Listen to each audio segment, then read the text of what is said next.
This is a story about a love triangle that often ends in broken destinies, but this time the situation got completely out of control and led to the death of one of those involved in the tangled romance. Today, we will tell you how events unfolded in the lives of Eloise Bagnolini, Jessie Travaglini, and Alain Castel. Aubignon, at the foot of Mont Ventoux in France, was a suburb with 50 residents. It was a cozy village near Avignon where life moved at a leisurely pace, and the beauty of the surrounding nature made up for the lack of infrastructure. This was home to the Bagnolini and Castel family, which consisted of a 5-year-old child and his parents, Eloise and Alain. The couple was friendly and loving, known throughout much of the community. They were respectable and decent people. Neighbors often saw the young woman in her 30s with her child by the pool in the garden. She was an attractive blonde with a gentle personality. Eloise was rather shy, quiet, reserved, intelligent, and well-mannered. She loved her family above all else, her spouse and her child. She had a good education but did not work anywhere. She took care of the house and rarely went out. Her routine was limited to shopping or driving the child to school. Her husband, Alain Castel, led a more dynamic lifestyle.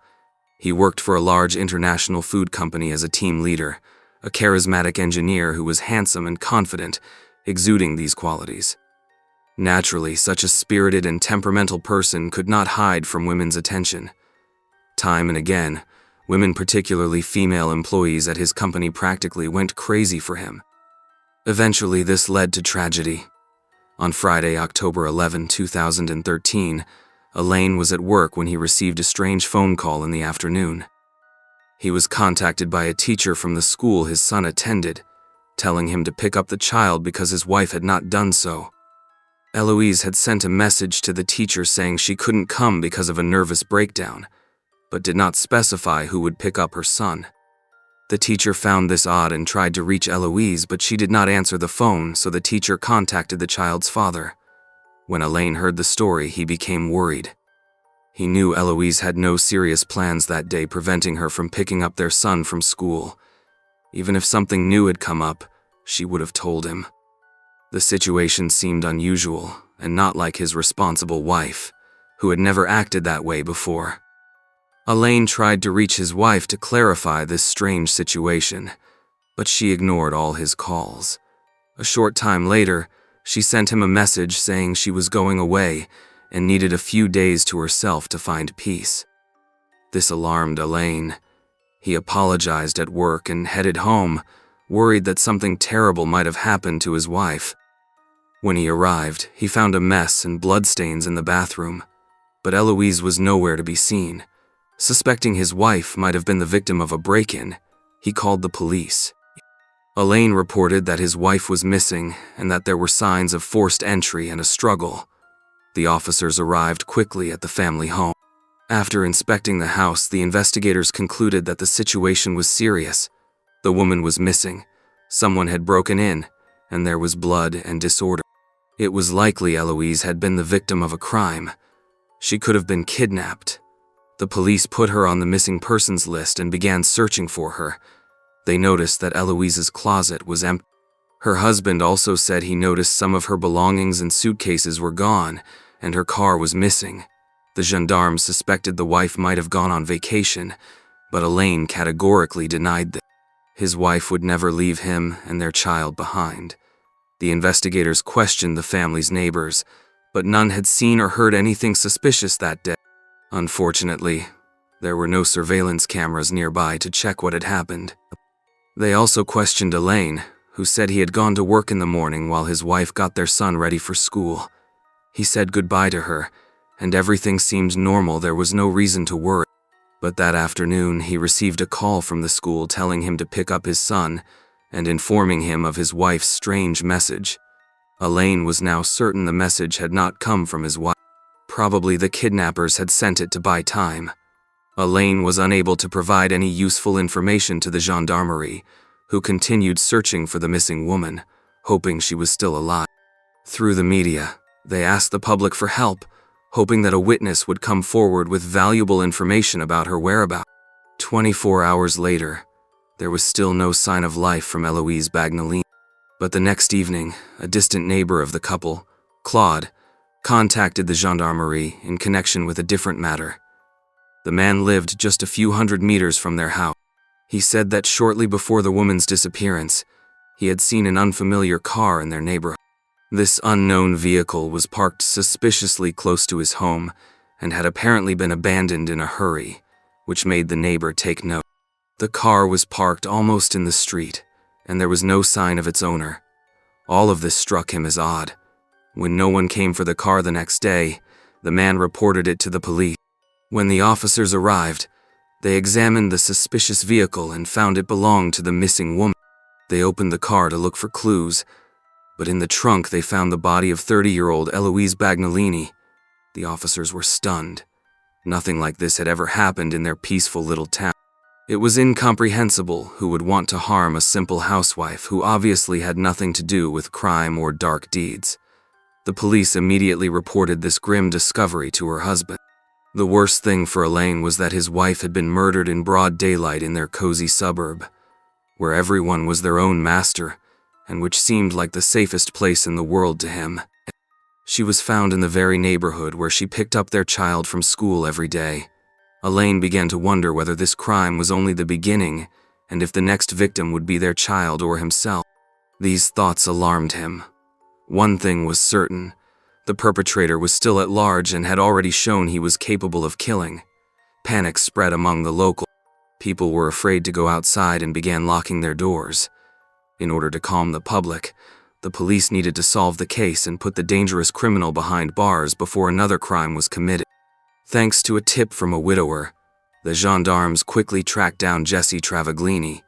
She was a mother herself and did not look like a murderer at all.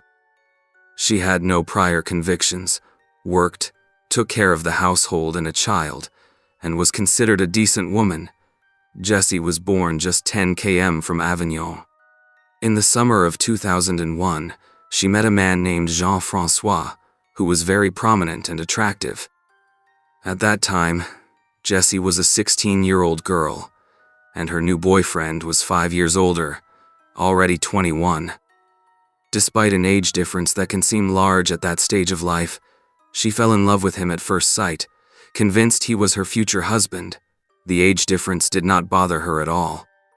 She was active and assertive, which helped their romance progress quickly. She forgave him for all his shortcomings and smoothed out any conflicts between them. They truly loved each other. They were very happy in the first years. A young student and a professional rugby player who spent most of his time training seemed like the perfect couple. Jean-Francois was the team captain, taught a lot to up-and-coming athletes, and gave a good performance on the field. Their relationship developed fast, and no one was surprised when they soon moved in together and, a few years later, decided to make it official by getting married. Once Jessie reached adulthood, she became pregnant, and everything seemed to be going well. However, she had no steady job, and her boyfriend's sporting successes could not cover the growing needs of the young family. They had financial difficulties. Many people reproached them for deciding to become parents so early without having established themselves. Nevertheless, Jessie believed she had found a reliable support in life and didn't work. She became a housewife. Her husband had to provide for the family. Jean was so in love with her that he never went against her wishes. He agreed with her decisions and started taking on multiple jobs to earn enough money for her and provide for all her needs. But as it turned out, this was not so easy. His lack of education brought added difficulties at work. All the jobs he was offered were unsuitable because of low pay, but he had no other options, so he took whatever he could find. Jess gave birth to a son and was supposed to look after the household while her husband tried to make money. But once the child was born, the situation changed. The family grew, and so did their needs. A lot of money was spent on diapers, baby food, and toys. There was a catastrophic shortage of funds. The young mother realized her husband couldn't handle it all, and her role as a housewife wouldn't solve their financial problems, so she looked for a job and found one in the same company where the husband of the murdered Eloise worked. Jessie quickly got along with Elaine, whom she found very attractive, and soon they began a romantic relationship. When Jessie joined the company, she stood out at once. She was someone who wanted to develop further and advance her career. She was ready to move forward and play every card she had, and of them being her natural beauty. Some relatives noted that during this time, she began dressing provocatively to emphasize her attractiveness. Naturally, it was hard for Elaine not to notice her. However, he wasn't the only one in the company who flirted with the young Jess. At that time, Jessie was 25 and tired of living in poverty with her athlete husband. She wanted more. Many men at the firm were taken with her beauty and courted her, but Jessie chose Alain Castel, her boss. Alain was attractive and solid. They worked in the same department, often crossed paths, and gradually grew closer. Their affair was fraught with doubt. Both had been married for a long time and had children, so they worried about the moral implications. They also feared that rumors of their affair would soon spread among their colleagues, and eventually throughout the city, that their spouses would find out. However, they were so drawn to each other that one day they could no longer resist. They first became intimate right in the office. For days afterward, the lovers kept talking about it. Jess was ready to continue their physical relationship, but Elaine immediately made it clear that this was a one-time mistake. He loved his wife and didn't want to destroy his family. Jessie, however, had no intention of backing off. She increased the pressure on him until her new lover couldn't resist, and their romance continued. Despite the emotional torment, they couldn't stop. They admired each other and were in love. Elaine seemed incredibly caring and financially secure. He supported his lover and bought her expensive gifts. Jessie was not only beautiful and lively but also a pleasant person to talk to, and he found it easy to confide in her. She was delighted with his attention and the gifts he gave her. She initiated their meeting. Elaine felt guilty for cheating on his wife, but he lacked the self-control to refuse his mistress. Over time, Elaine's wife became suspicious about his affair as rumors spread. She started noticing her husband's strange behavior. One day, she followed him and caught him in the parking lot outside the office, driving off in his car with his lover. She trailed them further and saw them kissing in a parking area. This was a severe blow for her. That evening, Eloise confronted her husband about the affair. Elaine appeared very worried and promised to end his illicit liaison, and his wife believed him. He truly tried to keep his distance from Jess, but she took every opportunity at work to come on to him. She couldn't control herself anymore. The more they met, the more obsessed Jess became with Elaine. She followed him everywhere. One day, she even followed him on a ski vacation in the mountains with his family. It was one of many similar ski resorts where you could run into someone easily.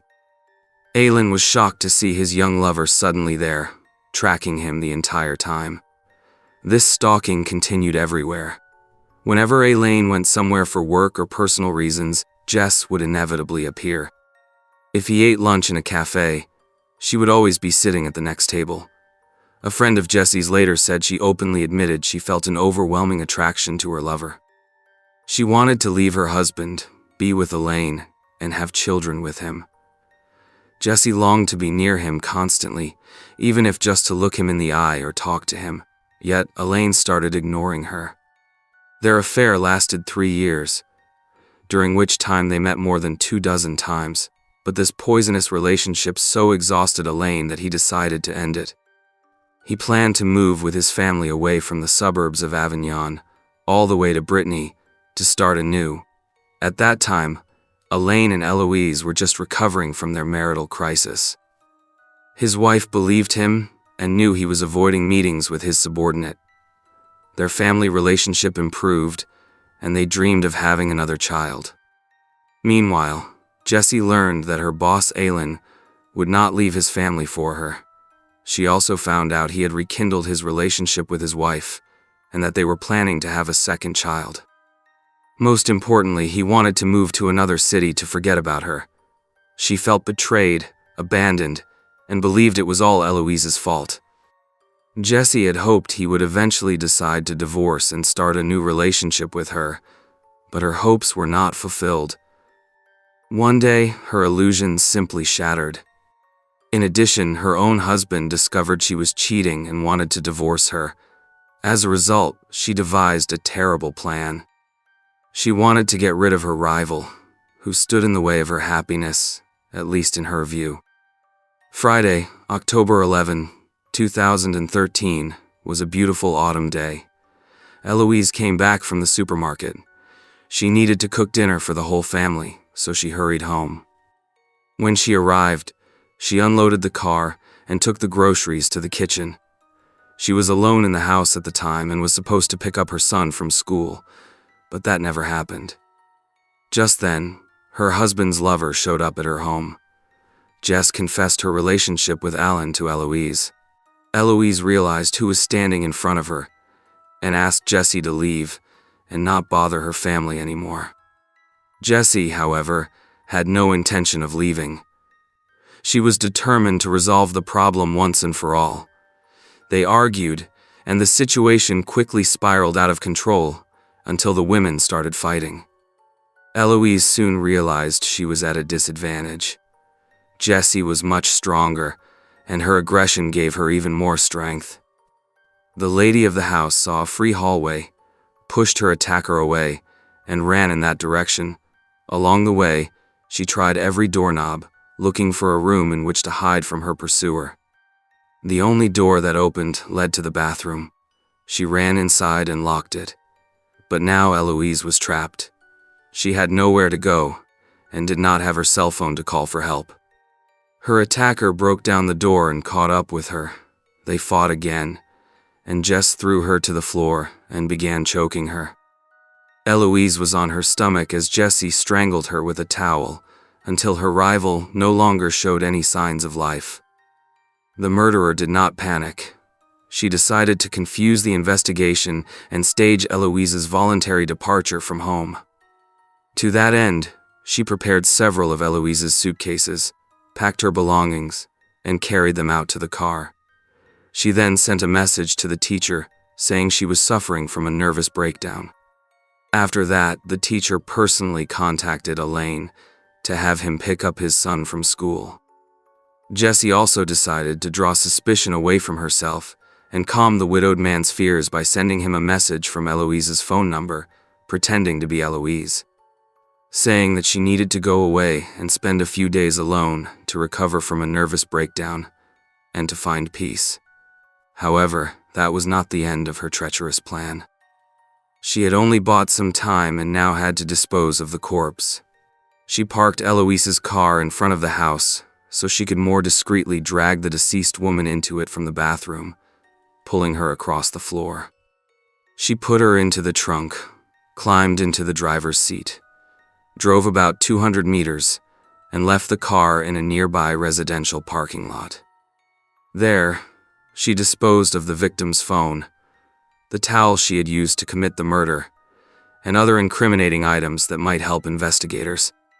Astonishingly, Jessie spent that same evening on vacation with friends, acting as if nothing had happened. When asked, most of those people said they hadn't noticed anything unusual about her behavior that day. She even seemed to be enjoying herself. Only a few people noted that she seemed more distant than usual, but this did not arouse suspicion. Meanwhile, the victim was already dead. A few days later, Jessie was overcome with remorse and went to her father, the person she trusted most, to tell him what had happened. He was the first to learn that his daughter had murdered Eloise Bagnolini. Jessie begged her father for help, describing the incident as an accident and self-defense. She truly believed the deceased had attacked her first and that she had no choice but to defend herself. It turned out the police already knew Jessie, given her inappropriate behavior, posed a potential threat to the victim, and was their main suspect since the victim had no other enemies or ill-wishers. Jessie's confession to her father allowed the gendarmes to arrest the 28-year-old murderer and take her into custody. She was charged with killing Eloise. Now all the circumstances of the crime had to be clarified to determine whether it was premeditated murder or manslaughter.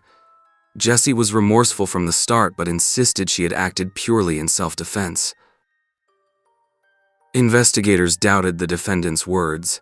She had clearly planned the act and tried to cover her tracks. Moreover, she had not even tried to help her rival. She could have called emergency services or administered first aid, but instead, she staged a disappearance. Investigators discovered that there had been no such call. What Jessie called an accidental death and self-defense increasingly looked like a carefully planned, premeditated murder. The offender also had a motive. She wanted to eliminate the wife in order to be with her lover again. She had taken the day off on October 11, and 3 weeks earlier she had purchased a stun gun with a built-in high-intensity flashlight, a self-defense device legally available on the market. A stun gun can stun, disorient, and immobilize an opponent with a strong electric shock. Jessie claimed she had bought these items for her own self-defense and had never intended to use them against Eloise. But the prosecution believed this was all part of her plan to get rid of her rival. She had blinded the victim, shocked her with the stun gun, and carried out her plan. The stun gun was later found in a trash bin near the victim's car, along with the towel used for strangulation. Both items bore Jessie's DNA and fingerprints. During the trial, the question arose whether the defendant would confess to premeditated murder. However, she continued to claim that Eloise had attacked her first. At the same time, Jessie had no injuries or signs of harm that might indicate a case of excessive self-defense, which seemed strange. Her story was highly questionable, whereas the forensic team found multiple injuries on the victim's body. According to the coroner, Eloise suffered them when Jess shook her, causing her to lose consciousness. The husband's lover was so furious that she didn't stop and continued shaking her. The forensic examination also showed that the strangulation took quite a while. The attacker pressed down on the victim's neck for about 5 minutes before letting go of her lifeless body. Therefore, this crime could not be labeled a momentary outburst, because in those 5 minutes she could have come to her senses and stopped, but she did not. The prosecutor insisted that it was a carefully planned crime. The defendant had bought the murder weapon, the stun gun, in advance to incapacitate the victim, taken the day off, gone specifically to the victim's home, strangled her in a rage, and then staged the victim's departure from the house. The defense dismissed the prosecutor's arguments. Until that point, Jessie had never been aggressive or involved in any criminal acts.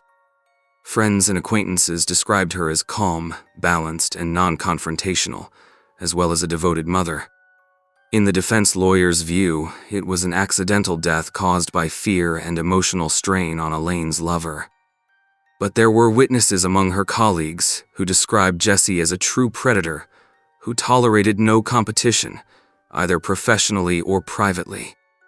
The defense insisted that Jessie was the victim in this story, driven to despair. The accused had, for about 3 years, been under her lover's control. He treated her like an object, and she became dependent on him. Jessie was in love, while he was merely playing with her feelings and exploiting her. The prosecution tried to prove it was a crime driven by jealousy. He had told his lover they couldn't have anything serious because he loved his wife and wouldn't leave his family. This made Jessie jealous and angry. Unable to control her emotions, she wanted revenge on her lover's wife and planned to eliminate her rival. Jessie likely thought that once his wife was dead, Elaine would return to her.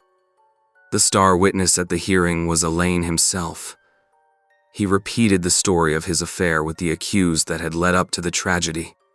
The man immediately suspected who was behind his wife's murder, for no one else could have committed such an atrocity.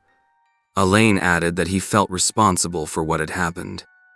It turned out that Jessie was not the only woman with whom he had cheated on his wife, but he had never wanted such a tragic outcome. Elaine had continued his relationship with Jessie, but did so under conditions that promised her more, and over time, perhaps she simply could not bear it and broke. Their relationship lasted almost until the fateful day. In fact, just 1 month before the murder, Elaine had brought Jessie home, where they were intimate. The prosecution demanded the maximum sentence for Jessie, 30 years in prison, without the possibility of parole for the premeditated murder of Eloise. The trial was very difficult for both Jessie and her family. On the third day of deliberations, she fainted from anxiety. The jury took a long time to agree on a sentence for the accused. Many believed it was a crime of passion or manslaughter. Nevertheless, Jessie was found guilty of premeditated murder. On February 6, 2016, the judge sentenced her to 30 years in prison. This was rather surprising given the defendant's supposedly calm demeanor. Jessie's parents were in shock and left the courtroom in silence. Jessie's lawyer announced plans to appeal the controversial verdict, but it has not yet been overturned. Thank you for watching and take care of yourselves.